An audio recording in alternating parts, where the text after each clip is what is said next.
নমস্কার, আমি ডক্টর বিধান রয়। একটা জরুরি বিষয় নিয়ে আপনাদের সঙ্গে আজ কথা না বলে পারছি না। আজ বিকেলে, পড়ন্ত বিকেলে, মেঘলাচ্ছন্ন সন্ধ্যা হবে সেমন একটি সময়ে যখন আমি আমার হসপিটালের ভেতর দিয়ে যাচ্ছি, একটা নিস্তব্ধ নির্জন প্লেসে দেখলাম একটা সাইকেল নিয়ে দাঁড়িয়ে আছে একটি ছোট্ট ছেলে। বয়স দেখে বোঝা যাচ্ছে 14 কি 15। কিন্তু যেটা আমাকে স্ট্রাইক করলো সেটা হচ্ছে তার হাতে একটা জ্বলন্ত সিগারেট। সে স্মোক করছে। ব্যাপারটা আমার ভীষণ খারাপ লাগলো।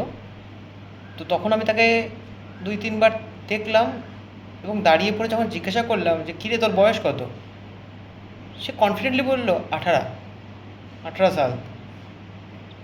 আমার বক্তব্য এটাই, আমি রিকোয়েস্ট করছি সমস্ত পান বিড়ি সিগারেটের দোকান, আমি নিজে বলছি যে সিগারেট খাওয়া দণ্ডনীয় অপরাধ। Smoking causes cancer, so it should be avoided. But একজন 18 বছরের নিচে নাবালককে সিগারেট বিক্রি করা, ধূম্রপান বিক্রি করা, সেটাও দণ্ডনীয় অপরাধ হওয়া উচিত। আমার মনে হয় সমাজে জাগ্রত হওয়া উচিত এবং এই ধরনের কাজ থেকে আমাদের সচেতন মানুষদের একটা সুন্দর ভবিষ্যৎ প্রজন্ম অফার করার জন্য অবশ্যই আমাদেরকে সতর্ক হওয়া উচিত।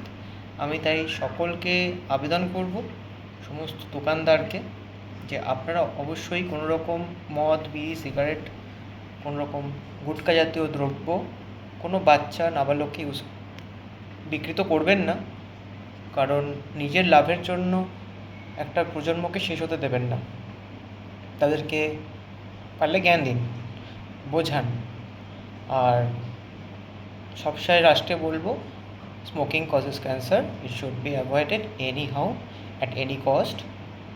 Smoking and tobacco chewing, all, and also alcohol drinking. So don't drink alcohol. Thank you.